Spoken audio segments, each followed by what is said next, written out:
네, 이번 시간은 결산 및 재무제표에서 손익에 관한 결산 정리. 자, 앞으로 이제 한 3시간 정도 남았습니다. 자, 교재 420페이지부터 427페이지까지고요. 70% 정도 출제가 되고 있습니다. 자, 손익의 이연. 요 손익의 이연, 그 다음에 뭐 비용의 이연 예상, 요거는 2급에서 다 배운 내용입니다. 그래서, 이 이상 뭐 깊게 나오는 건 없고요. 그냥 가볍게 2급에서 했던 거 기억 되살리는 차원에서 가볍게 하겠습니다. 수익의 이연. 자, 우리가 배우고 있는 복식 회계는, 복식 부기는 발생주의입니다.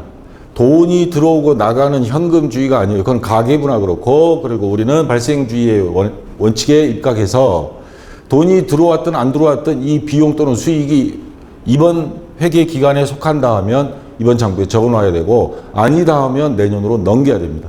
자, 수익의 이연이다 하는 건 이연, 내년으로 넘긴다 이 말입니다. 예를 들어 1년분 임대료 12만 원, 한 달에 10,000원씩.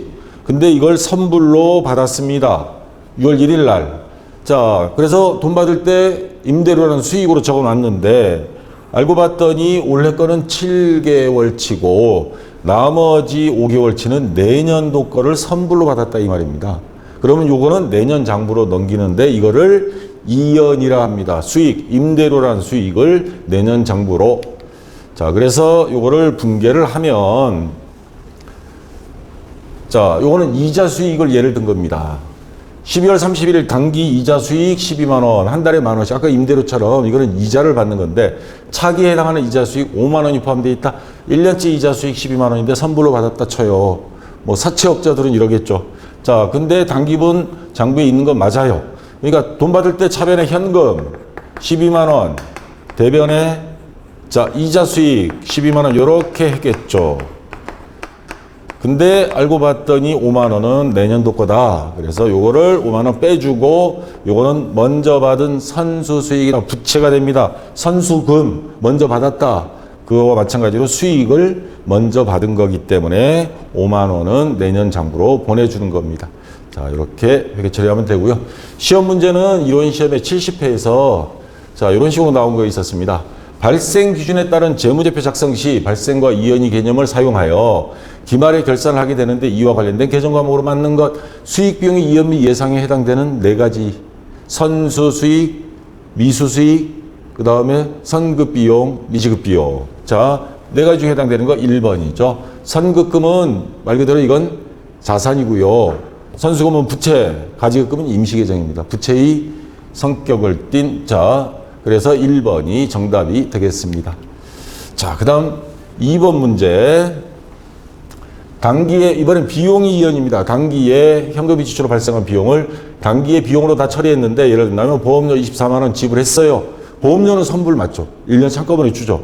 근데 4월 1일 날 줬어요. 그러면 당기분, 자, 9개월치는 당기분 비용이 장부에 적은 게 맞아요. 근데 그 중에 3개월치 월 2만 원씩 해서 3개월치는 이건 내년도 비용으로 적어야 된다. 돈은 나갔지만 그래서 이거를 원위치 시켜줘야 됩니다. 자, 그래서 당기분 건물보험료 24만 원 수표를 발행하여 지급하다 4월 1일. 그래서 4월 1일 날 보험료 지급했을 때는 차변에 보험료 24만 원 수표 발행했으면 대변에 당좌액은 24만 원 이렇게 하는데 문제는 12월 31일이죠. 12월 31일 당기 아이고 오타가 2번 들어갔네. 당기 건물보험료 말이 되기도 하고 안 되기도 하네. 자, 계상액 중 차기에 해당하는 보험료 6만 원이 포함되어 있다. 이게 421페이지. 예, 건물차 하나 빠졌네요. 교재에는. 자, PPT에 오타가 있었습니다. 자, 그래서 차기분 요 3개월치 6만 원을 원래 보험료 줬을 때 차변에 보험료 대변에 당좌금 했죠. 그 보험료 중에 내년도에 해당되는 보험료 6만 원은 비용이 발생을 취소시키는 겁니다. 그래서 차변에는 이걸 뭘로? 그렇다고 보험회사 가서 6만 원만 잠깐 주실래요? 내일 1월 1일 갖다 드릴게요. 한번 그렇게 한번 해보세요. 재밌을 거예요. 자, 그래서 차변에는 선급 비용, 우리가 보험료를 선불로 낸 거다 해서 선급금의 성격을 띤 자산으로 적어주는 겁니다. 그러면 돈 돌려받은 거와 똑같은 효과가 있어요. 돈 돌려받으면 자산이 증가인데 이것도 자산 증가가 되니까 자, 이렇게 입력해주면 됩니다. 자, 그러면 실무시험 문제 요게 69회에서 나왔었는데 422페이지에 있는 실무시험 문제입니다. 자, 구입 당시 전액 선급 비용으로 자산 처리했던 영업부의 광고 홍보물 공급가액 500만 원 중 기말 잔액이 150만 원이다. 소비된 광고 홍보물은 광고 선점비로 대체한다. 이거 앞뒤 잘 맥락을 봐야 됩니다. 구입 당시 전액 선급 비용으로 자산 처리했던 영업부의 광고 홍보물이에요. 그러면 자, 홍보물을 사가지고 차변에 언제인지 모르겠지만 요거를 예를 들어 수표 발행 지급했다. 그러면 대변에 당좌이금 이렇게 했겠죠. 자, 얼마 지급했었어요? 500만 원. 그리고 뭘로 처리했다? 단서조항을 달았죠. 선급 비용으로 처리했다 그랬죠. 그러면 선급금처럼 자산 처리했던 겁니다. 선급자 들어가면 자산이에요. 선급금하고 성격이 비슷하다고 보면 됩니다. 근데 이 중에서 150만 원은 남아 있어요. 광고 홍보물이. 그러면 나머지는 썼다는 겁니다. 350만 원은. 그래서 광고 선전비로 대체하라 그랬습니다. 비용이 발생. 차변에 광고 선전비 350만 원. 그러면 요 선급 비용으로 잡았던 거를 써버렸으니까 그만큼 자산 감소가 되겠죠. 대변에 선급 비용 350만 원을 빼주면 요거 퉁치면 선급 비용은 150만 원이 남게 되는 겁니다. 자, 아시겠죠? 나머지는 또 다 쓰면 내년에 또 비용으로 처리하겠죠. 자, 이렇게 해서 입력해 주면 되고요. 자, 그 다음 2번 문제입니다. 자, 손익이, 예상 중에서 우선 수익이 예상. 단기에 속하는 수익에 대하여 현금을 받지 않은 경우. 자, 이자를 받아야 되는데 그쪽에서 어려우니까 좀만 기다려 주세요. 그래서 요 1월부터 7월까지는 잘 들어왔어요. 그 사람이 또 야박하게 못하니까 그래 다음 달에 줘. 그래서 못 받은 게 좀 길긴 길다. 5달치 못 받았어요. 그래도 12월 31일 결산 장부를 마감해야 되니까 돈은 못 받았지만 원래 장부에는 적어야 됩니다. 자, 그래서 이자 수익 장부에 적어놓고 미수 수익 이렇게 하면 됩니다. 자, 한번 문제를 보면 자, 같은 문제입니다. 12월 31일 결산 시 이자 미수분을 계상하다. 그러면 이자 수익 장부에는 적어준다 그랬으니까 수익이 발생 대변에 5만 원. 아직 돈 들어온 건 아니에요. 그러니까 미수 수익. 이 수익은 이자 수익을 말하는 거죠. 미수자 들어가면 자산이죠. 미수금 자산. 이렇게 돈 들어온 거와 똑같은 효과를 줍니다. 자, 이렇게 해주면 되겠습니다. 자, 그럼 시험 문제 한번 기출 문제 볼까요? 다음 중 결산 시 미수 이자를 계상하지 않은 경우 아까처럼 해야 되는데 안 했다. 단기 재무제표에 미치는 영향으로 올바른 것. 자, 원래 하게 되면 차변에 미수 수익. 자, 그리고 대변에는 이자 수익 이렇게 분계를 해야 되는데 요거를 안 했다 이 말입니다. 그러면 하지 않았을 때 미수 수익은 미수금처럼 자산 증가라 그랬죠 아까. 자산 증가. 얘는 이자 수익, 수익 발생이에요. 수익 발생을 안 했어요. 그러면 수익은 안 했으니까 적게 한 거죠. 자, 10원이라고 가정을 해보겠습니다. 수익은 10원 과소 맞습니다. 다. 그 다음에 얘를 안 적었어요. 자산 증가 10원을 안 해서 자산 10원 적게 했다 맞습니다. 얘도 맞아요. 자, 그 다음 얘는 과대라 그랬으니까 엉뚱한 반대로 간 거고요. 이것도 반대로 간 겁니다. 그 다음 여기다가 더 뭐 조금 더 비비 꼬운다면 수익이 적게 됐으면 당기순이익은 어떻게? 많아지죠. 수익을 적게 했으니까 당기순이익은 적어지죠. 반대니까. 자, 수익을 적게 했으면 당기순이익 적어지고 당기순이익이 적어지면 자본도 적어집니다. 자본의 이익잉여금이 줄어듭니다. 자, 다 연결이 돼서 시험 문제들이 나옵니다. 자, 그거 조심하도록 여러분들이 주의 깊게 봐주시고요. 그래서 정답은 1번 가와 다. 자, 그 다음 확인학습 실무시험 문제입니다. 직접 분계를 입력하는 문제도 나왔습니다. 우리은행이 정기예금에 대한 기간 경과분 이자를 인식하다. 예금 금액 1억 원입니다. 기간은 2017년부터 2019년 3월까지. 자, 연이자율 2%. 요즘은 2%도 안 줘요. 1% 뭐 조금 되나마나. 자, 그리고 이자 지급일은 연일로 매년 3월 31일인데 지금 이게 결산시 문제입니다. 결산시. 12월 31일로 가정한 문제예요. 12월 31일. 자, 그러면 자, 이자 1억 원에 대해서 그럼 연 얼마예요? 곱하기 0.02면 20만 원이죠? 예. 맞나? 20만 원? 200만 원이지. 200만 원. 예. 1억 원에 대해서 2%니까 200만 원인데, 자, 지금 현재 이자를 언제 받냐면 3월 31일 이미 한번 받았어요. 그리고 우리가 장부를 마감하는 건 요거 받고 그 다음 12월 31일이에요. 요 기간 동안은 아직 못 받은 거예요. 그러니까 4월 1일부터 4, 5, 6, 7, 8, 9, 10, 11, 12. 9개월 못 받은 겁니다. 언제 받냐? 내년 3월 31일 날. 그러면 요 9개월치는 이자를 못 받아도 장부에는 수익이 발생은 적어야죠. 그래서 200만 원 곱하기 12분의 9. 그러면 얼마 나와요? 12분의 9. 이거 계산이 1억 원에 대해서 12분의 9 하면, 암산으로 안 돼요. 자, 200만 원 곱하기 9 나누기 12는 150만 원. 150만 원 나옵니다. 나는 언뜻 180만 원은 머릿속에서 나와가지고. 자, 150만 원 이자 수익. 150만 원. 그리고 아직 돈 들어온 건 아니에요. 그럴 때 뭐 받을 거죠? 나중에 내년 3월 31일에 미수 수익 미수자 들어간 미수금처럼 자산이 되는 겁니다. 150만 원. 이렇게 해서 자, 일반 자표 입력에 입력해 주면 되겠습니다. 12월 31일 기준으로. 자, 그 다음 비용이 예상입니다.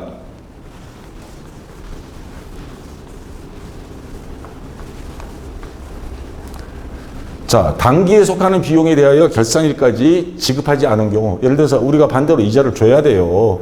돈이 없어서 한 달에 2만 원 꼴이죠. 1년이니까 7개월치 14만 원 줬어요.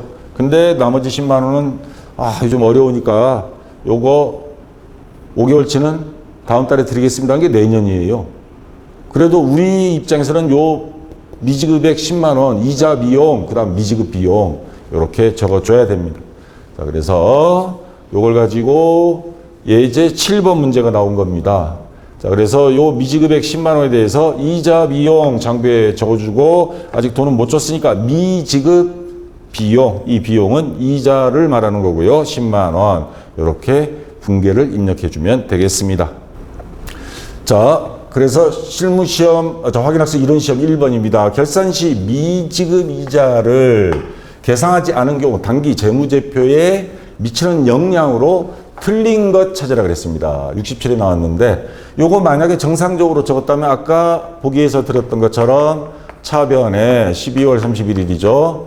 자, 결산시니까 자, 차변에 뭐 미지급 이자를 계상을 한다면 이자 비용 100원 대변에 미지급 비용, 요 비용은 바로 이자고요. 100원.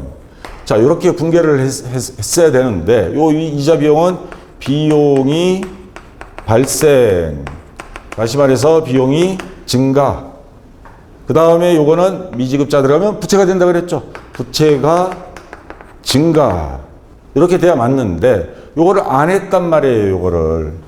그러면 비용이 어떻게? 비용이 많아져야 되는데 요걸 안 적었으니까 비용을 적게 한 거죠. 100원을 빼먹은 거예요. 100원을 빼먹었다는 건 비용이 과소가 됐다. 이건 맞고요. 비용을 적게 적으면, 인건비를 안 주면 사장님의 이익은 많아지죠. 순이익이 과대가 됩니다. 비용을 적게 했다면. 그 다음에 부채 늘어나야 되는데 요걸 적어야 되는데 안 적었으니까 부채를 장부에 적게 적은 겁니다. 맞고요.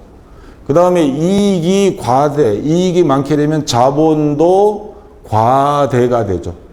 잘못된 장부지만 어쨌거나 100원만큼 이익도 늘어난 걸로 돼 있고 안 적었으니까 비용을 안 적는 바람에 이익이 100원 늘어났으니까 그만큼 자본 안에 이익잉여금이 100원 늘어납니다. 근데 얘는 과소라고 돼 있어요. 반대로 적어놨죠. 요거 저도 간혹가다 처음에 실수합니다. 그러니까 생각 잘 하셔야 돼요. 비용 증가, 부채 증가 안 했다? 그러면 비용 증가를 안 적었다? 비용을 적게 적었다? 비용이 적으면 이익이 많아지고 이익이 많아지면 자본 이익잉여금도 늘어난다. 그렇게 연결을 지어서 생각해 보면 알 수 있습니다. 자, 그래서 1번이 틀린 것 정답이 되고요. 자, 확인학습 실무시험 문제 보겠습니다. 425페이지에 있는 거. 자, 2016년 7월 1일에 회사 운영 자금으로 만세공업으로부터 5천만 원을 2017년 6월 30일에 갚기로 하고 차입하였다. 그러면 2016년 7월에 빌려서 2017년 6월에 갚을 거면 단기 차입금이죠. 1년 이내니까.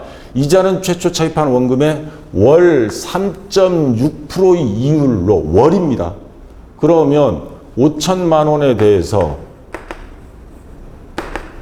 자 곱하기 월 0.03이 되죠. 0.3%를 소수점으로 바꾸면 그러면 얼마가 돼요? 이거 15만 원? 예, 15만 원. 월 15만 원입니다. 이자가.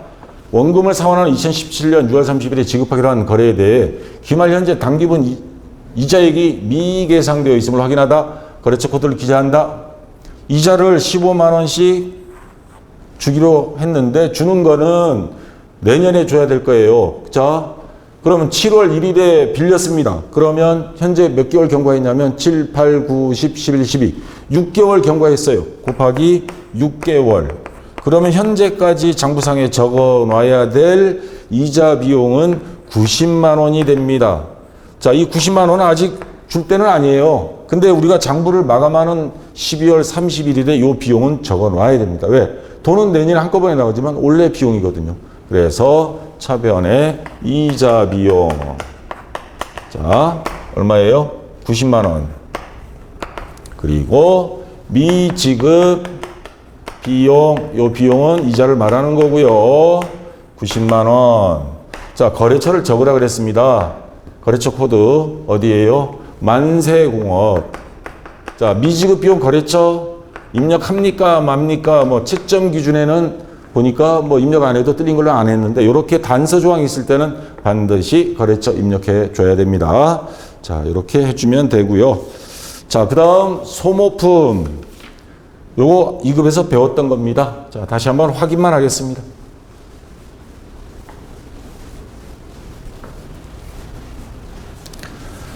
자, 소모품은 두 가지 처리 방법이 있죠. 우리 사무실에서 많이 쓰는 복사용지 같은 거, 뭐 탕비실에서 쓰는 여러 가지 뭐 이런 것들 있죠. 자, 자산처리법과 비용처리법이 있습니다. 처음 구입할 때 자산으로 적자, 그래서 소모품으로 적고, 결산 시 사용분, 사용한 거는 자산이 아니죠. 빼고 그거는 소모품비로 바꿔주고, 이게 자산처리법. 처음 사올 때 뭘로 처리했느냐에 따라서 기준이 갈립니다. 비용처리법은 처음 샀을 때 아예 비용으로 적어버리는 것. 소모품비. 그랬다가 이 중에 100원어치 사왔는데 아직 80원 쓰고 20원 남았어요. 그러면 그 비용으로 하면 안 되죠. 그 20원은 빼서 뭘로? 소모품이라는 자산으로 전환시켜 줘야 됩니다. 요게 비용처리법입니다. 자, 예제 7번 한번 보겠습니다. 주식회사 서울상사의 다음 거래자를 입력하시오. 12월 1일 사무용 소모품 20만 원을 구입하고 대금은 현금으로 지급하다. 단 구입 시 전액 비용 처리함. 그러면 차변에 소모품비 20만 원, 대변에 현금 20만 원. 자, 12월 30일 기말 현재 소모품 미사용액 15만 원을 계산하다. 이 중에 15만 원은 미사용액이고 그럼 사용한 건 5만 원이란 소리죠. 자, 그러면 여기 5만 원만 남기고 나머지 미사용된 건 자산으로 바꿔줘야 됩니다. 그래서 15만 원 소모품비 남은 거 빼주고 그럼 약분하면 소모품비는 5만 원이 되겠죠. 그리고 차변에는 소모품으로 자산으로 15만 원을 전환시켜 줍니다. 자, 이렇게 하면 되겠고요. 자, 확인학습 실무시험 426페이지. 구입 당시에 자산으로 회계 처리한 본사관리부 소모품 단가 2만 원씩 10개, 20만 원어치입니다. 그중 기말 현재 2개가 재고로 남아있다. 사용분에 대해 비용 처리할 것. 그러니까 처음에 사왔을 때 소모품 했다는 소리죠. 자산처리법으로 20만 원. 그리고 대변에 뭐 현금 줬으면 현금 20만 원 했겠죠. 자, 그러다가 기말 현재 남은 거 2개밖에 안 남았어요. 그러면 2개면 4만 원만 남기고 나머지 16만 원은 빼줘야 됩니다. 자산이 아니죠, 이제는. 그래서 소모품 16만 원. 그리고 요 뺀 거는 어떻게 된 거냐? 사용한 거죠. 소모 품비 16만 원. 이렇게 분개를 해주면 되겠습니다. 자, 이렇게 해서 입력한 화면은 교재에 있으니까 뭐 이건 2급 수준이니까 여러분들이 해보시고요. 자, 이제 결산 정리입니다. 결산자료 입력 메뉴를 저는 사용하라고 적극 권장하고 있죠. 정확하고 시간도 얼마 안 걸리고. 왜냐하면 결산 정리할 때 되면 시험 시간이 거의 마무리 단계이기 때문에 막 조급해집니다. 자, 수동 결산, 결산자료 입력 메뉴에 안 되는 것들이 있어요. 단기 매매 증권, 뭐 평가이익, 평가손실, 외화 환산 이익 손실은 결산자료 입력에서 안 됩니다. 요거는 일반 전표로, 다시 말해서 요거는 일반 전표로 입력해야 된다는 소리입니다. 뭐 이거는 시험지에 나오는 거 아니니까 그냥 가볍게 들으세요. 수익 비용의 이연미 예상, 이것도 일반 전표에서 해야 되고요. 소모품 정리, 임시 계정, 선납세금 이런 거 전부 다 수동 결산 정리상에 하고요. 자, 자동 결산, 요거는 결산자료 입력 메뉴 여기서 처리하는데, 물론 이것도 일반 전표로 해도 돼요. 나는 죽어도 이거 싫다. 목숨 걸고 안 할란다. 예, 그러시면 일반 전표 입력하시고, 자, 여기에 넣을 수 있는 기말 상품 재고액, 원재료, 제공품, 제품, 상품 다 칸이 있습니다. 그 다음에 퇴직급여, 충당금 전입하는 감가상각비, 매출채권, 대손상각 입력하는 거. 자, 아까 미지급 법인세, 법인세 비용, 거기에서 선납세금 이거 다 정리할 수 있습니다. 그리고 중요한 거, 전표 추가 안에서 꼭 떨어지시는 분들이 있어요. 이거 반드시 해줘야 됩니다. 자, 그래서 입력하면, 결산자료 입력 메뉴에 가시면, 여기 보시면 위에 매출액 밑에 매출원가, 상품 매출원가, 기말 상품 재고액, 결산 반영 금액 여기 있습니다. 이 자리에 가서 여기 입력하면 되고요. 기말 원재료 재고액, 제품 매출원가 여기 가서 하면 되고, 퇴직급여 전입액, 퇴직급여 충당금 전입액 여기 있고요. 그 다음에 감가상각비, 건물, 뭐 비품, 차량 운반부 다 있습니다. 자, 그 다음에 뭐 여기는 제조원가, 자, 단기 총제조 비용의 기말 제공품, 제품, 그 다음에 제조원가에 가서 아까 판매비와 관리비 감가상각비고요. 여기는 공장 설비장치, 건물 기계장치 요 자리에 다 입력을 해주면 됩니다. 결산 반영 금액. 그리고 나서 반드시 전표 추가, 요 F3키 요것만 클릭해 준다는 거. 자, 여기까지 해서 수익 비용의 이연 및 예상, 그 다음에 결산자료 입력, 임시계정 정리 지금 다 배웠고요. 다음 시간에 재무제표, 그 다음에 제 장부의 조회 2개인데, 근데 재무제표 쪽에 문제가 출제가 많이 됩니다. 특히 실무시험이 29문제요. 이걸 어찌할까 하다가 입력을 못해서 뭐 1급 정도 하시면 입력 못하지는 않으니까 분개는 같이 한번 따로 1시간 강의를 따로 찍겠습니다. 자, 이번 시간도 이제 수고하셨고요. 이제 앞으로 몇 시간 안 남았습니다. 힘내시고 다음 시간에 뵙도록 하겠습니다.